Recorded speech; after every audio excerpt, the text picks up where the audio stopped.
আম্মা যাই, দোয়া রাইখেন। কয় যাচ্ছ মা? ডাক্তারের কাছে। ডাক্তারের কাছে কির জন্য? আপনি ভুলে গেছেন আম্মা, আমি আপনারে বলছিলাম না লাইগেশন করাবো, সংসার ছোট রাখুন দরকার। ও আমার মনে পড়েছে, যাও মা, যাও মা, দোয়া করি। চলেন, আমি তৈয়ার। তোমার যাইতে হবে না, তুমি থাকো, বসো আমার পাশে।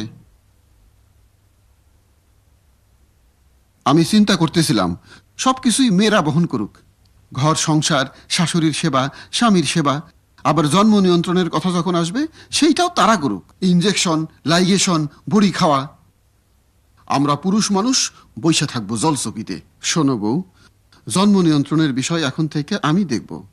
আমি ভ্যাসেকটমি করাবো, ভ্যাসেকটমি সহজ ও নিরাপদ, তাড়াতাড়ি বাড়ি ফেরা যায়।